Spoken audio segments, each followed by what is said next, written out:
কখনো বাবা বলে ভালো করে ডাক দিতে পারিনি। তো আমার মনেও একটা আক্ষেপ ছিল যে এখন পর্যন্ত যদি বলি তাহলে লাইফে ক্রিকেট নিয়ে সবচেয়ে সুন্দর মুহূর্ত বা আবেগের মুহূর্ত বা সেরা মুহূর্ত আসলে কোনটি? আসলে ক্রিকেট নিয়ে আবেগের মুহূর্ত মনে হয় আমার আম্মুকে নিয়েই। কারণ উনি খুব আশা করে বসে থাকেন সবসময় যে হয়তোবা এত কষ্ট করে আসছে বা এত কিছু করতেছে, এত কষ্ট করতেছে বা উনি এত কষ্ট করছে লাইফে। তো আমার কাছে মনে হয় আমার অ্যাচিভমেন্টের থেকে আমি যতটা বেশি খুশি না হই, অনেক অনেক বেশি খুশি হয় আমার মা। তো আমার কাছে মনে হয় আমি কিছু অ্যাচিভ করতে পারলে বা আমি একটা ভালো জায়গায় খেলতে পারলে আমার মা খুব খুশি হয়। তো আমার কাছে ওটাই ভালো লাগার অনুভূতি যে আমি একটা ভালো জায়গায় অ্যাচিভ করতেছি, আমার মা খুব খুশি। আপনি খুব ছোট বয়সে বাবাকে হারিয়েছেন। আমি যতদূর ভাবি এখন বা মনে করি সেটা হলো আপনি এত ছোট বয়সে হারিয়েছেন, হয়তো বা আপনার বাবার কথা খুব একটা মনেও নেই। সো তারপরেও যদি বলি আসলে আপনি এত দূর এসেছেন, ভবিষ্যতে আরও অনেক দূর যাবেন। এটা কি আসলে বাবাকে মিস করেন কিনা? হয়তো আপনার বাবা থাকলে আপনাকে নিয়ে প্রাউড ফিল করতো। অবশ্যই যখন ছোটোবেলা বিকেএসপিতে যেতাম তখন থেকেই মিস করতাম যে হয়তো বাবা থাকলে হয়তো ব্যাপারটা অন্যরকম হইতো। উনি অনেক খুশি হইতো বা আমিও অনেক খুশি হতাম যে না, অ্যাট দ্য সেম মোমেন্ট আমি যে কখনো বাবা বলে ভালো করে ডাক দিতে পারিনি। তো আমার মনেও একটা আক্ষেপ ছিল যে আমি কখনোই ডাক দিতে পারিনি। তো সেই আক্ষেপের জায়গা থেকে সারা জীবন আক্ষেপটা থাকবেই। যেহেতু উপরওয়ালার ডাক, এটা সবাইকেই যেতে হবে। তো বাস্তবতা মেনেই আর কি জীবনটা শুরু করছিলাম। তো ওই বাস্তবতা মেনেই আসি।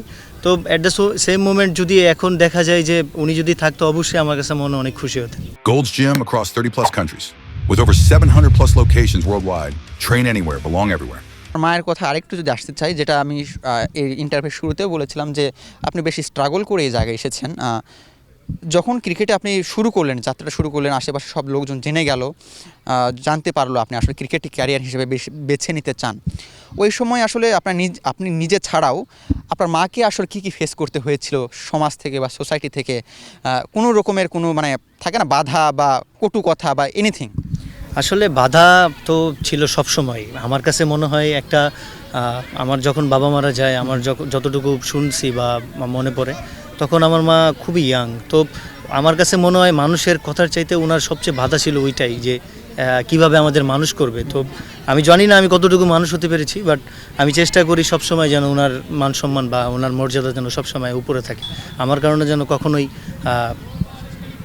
নিচু না হয়। তো আমি সবসময় এই চেষ্টাটাই করি। বাধা অবশ্যই ছিল, বাধা সবসময় থাকে, বাট আমার কাছে মনে হয় যে আমি একটা ছেলে আমার ফ্যামিলিতে, তো উনি সবসময় একটা ইনসিকিউর ফিল করতো যে আমি যদি একটা কিছু হোঁচট খাই বা আমি যদি একটা বাজে রাস্তায় চলে যাই বা বাজে একটা কিছু করে ফেলি, তাহলে হয়তো বা ব্যাক করাটা কষ্ট। তো ওই মোমেন্টে আমার কাছে মনে হয় যে বাধা সবচেয়ে বেশি এটাই যে ইনসিকিউর ফিল করা। বাট আমার কাছে মনে হয় আমার মা খুব শক্ত একটা মানুষ, মেন্টালি অনেক স্ট্রং একটা মানুষ। সো ওই ক্ষেত্রে উনি খুব মেন্টালি স্ট্রং ছিল ওই জায়গায়। একটা ইনসিকিউর ক্রিকেট খেলাটার পুরোটাই ইনসিকিউর। সো আমার কাছে মনে হয় উনি ওই জায়গা থেকে আমার প্রতি প্যাশন বা যেই ডেডিকেশন দেখিয়েছেন, এটা আমার কাছে খুবই মানে আনন্দদায়ক।